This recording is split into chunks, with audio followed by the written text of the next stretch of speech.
¿Te has preguntado qué significa estar vivo? ¿O a qué hace referencia dicha expresión? ¿Te has preguntado de qué está compuesta una mariposa, una planta o incluso los hongos que crecen bajo las rocas, los troncos de los árboles o los que crecen en el jardín? La respuesta se debe a algo denominado teoría celular. Quédate con nosotros y descubrirás en qué consiste esta teoría y cómo afecta la forma en que vivimos día a día.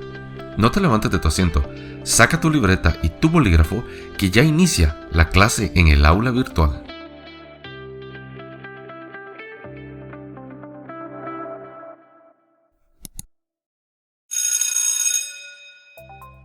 En términos científicos, la teoría celular se define como una parte fundamental de la biología que explica la constitución de los seres vivos sobre la base de células, el papel que éstas tienen en la constitución de la vida y en la descripción de las principales características de los seres vivos.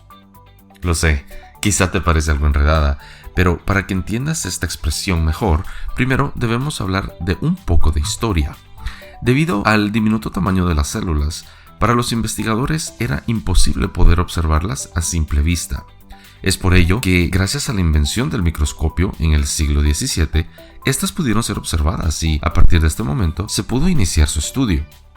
Las células fueron descritas por primera vez en 1665 por el científico inglés Robert Hooke en su libro Micrografía, quien, utilizando un microscopio que él mismo había fabricado, logró observar un delgado corte de un trozo de corcho y posteriormente dibujó y describió lo que pudo ver, que más o menos se veía así. Un dato interesante es que Hooke eligió el término célula porque el tejido le recordaba a las pequeñas habitaciones o celdas en la que viven los monjes.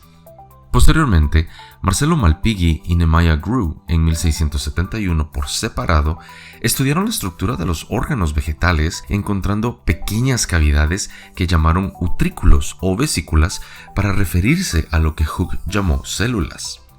Por aquellos mismos años, el naturalista holandés Anthony van Leeuwenhoek examinó células vivas y entre sus descubrimientos más importantes están las bacterias, protistas, células de sangre y los espermatozoides.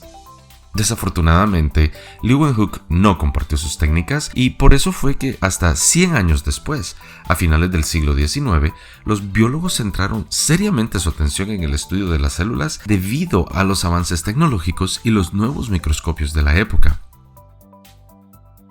Como en el siglo XIX, el microscopio comenzó a ser ampliamente utilizado para la observación de las células, la aparición de la biología celular como una ciencia independiente fue un proceso gradual al que contribuyeron muchos investigadores, aunque en general se considera que su nacimiento oficial está marcado por las publicaciones de dos biólogos alemanes. La del botánico Matthias Schleiden en 1838, quien afirmó que las plantas están constituidas por células compuestas por una pared celular, cloroplastos y citoplasma, y la del zoólogo Theodor Schwann en 1839, quien observó diversas células animales de diferentes partes del organismo y afirmó que todos los animales están hechos de células. A todas estas teorías se suma la del físico alemán Rudolf Virchow, el cual señaló que las nuevas células se forman solo por la división de células previamente existentes. Es así que estos postulados dan nacimiento a la teoría celular. A modo de resumen, las bases que sostienen la teoría celular son: 1. Todos los seres vivos están constituidos por células. 2. Las células son las unidades básicas de la estructura y función de los seres vivos. Y 3. Todas las células proceden de otras células, es decir, se producen nuevas células a partir de células existentes. Que es esta la definición que en un principio te puede haber parecido enredada. Teniendo en cuenta lo dicho anteriormente, las células poseen características particulares que han llevado a que sean clasificadas en dos grupos, que son llamadas células procariotas y células eucariotas, y todos los seres vivos están formadas de uno de estos dos tipos de células. Las células procariotas constan de un único compartimiento cerrado rodeado por la membrana plasmática, carecen de un núcleo definido y tienen una organización interna bastante sencilla, comparada con la organización de las células eucariotas. Esta es la diferencia más importante entre estos dos tipos de células. Si observamos una célula procariota a través del microscopio, veríamos que ésta tendrá más o menos la siguiente estructura: un flagelo para empujar la célula hacia adelante, la glucocáliz, la pared celular para dar soporte, forma y protección, el nucleoide, los ribosomas, los mesosomas y el cuerpo de inclusión. Ahora bien, todos los organismos procariotas pertenecen al reino Eubacteria o al reino Archaeobacteria. Las eubacterias son células pequeñas, miden de 1.1 a 1.5 micrómetros de grosor y de 2 a 6 micrómetros de largo. Las formas más comunes son las formas cilíndricas llamadas bacilos. Las formas esféricas son llamados cocos.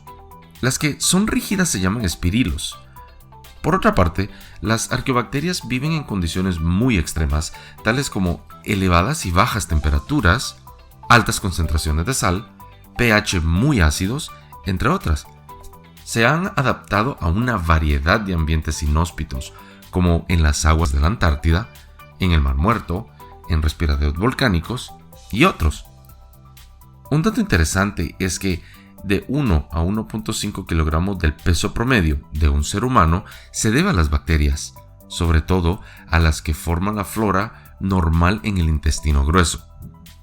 Se han encontrado células procariotas a 11 kilómetros de profundidad en el océano y a 65 kilómetros por encima de la atmósfera. Como se ha podido comprobar, son bastante adaptables. Las bacterias son indispensables en los ecosistemas, ya que son los desintegradores de las moléculas orgánicas, es decir, las transforman en moléculas inorgánicas para que continúen los ciclos de la materia y de la energía. Pero algunas causan enfermedades muy serias, tales como la tuberculosis, la salmonela y el cólera. La segunda gran clasificación de las células son las eucariotas. Estas suelen ser más complejas y grandes que las procariotas. El término eucariota significa núcleo verdadero. A diferencia de las procariotas, las células eucariotas contienen un núcleo definido rodeado por una doble membrana donde el material genético se encuentra aislado del resto de la célula. Las células eucariotas se encuentran presentes en todos los miembros de los reinos protistas, fungi, plantas y animales. Bajo el microscopio, una célula animal presenta la siguiente estructura. Cuentan con una membrana plasmática, un citoesqueleto, citoplasma donde se encuentran los centriolos, centrosomas, lisosomas, vesículas, aparato de Golgi, mitocondrias, ribosomas, retículo endoplasmático. Y también se encuentra la característica más importante de este tipo de célula, que es el núcleo, donde se encuentra el ADN y las proteínas. La célula vegetal, a diferencia de la célula animal, se caracteriza por poseer una vacuola central, la pared celular y cloroplastos, pero esta carece de centriolos y lisosomas. Creo que hasta este punto nos ha quedado clara la breve explicación de la teoría celular. Es por ello que te reto a identificar de qué tipo de células están formados los seres vivos a tu alrededor. Y cuéntame en la caja de comentarios abajo cuáles fueron tus increíbles hallazgos. Recuerda que si sientes interés por conocer más de este diminuto mundo, puedes suscribirte y activar la campanita de notificaciones. Darle like a este video, ya que cada semana estaremos publicando diversos videos con temas súper interesantes de ciencia, historia, geografía y más. Nos vemos en el siguiente video.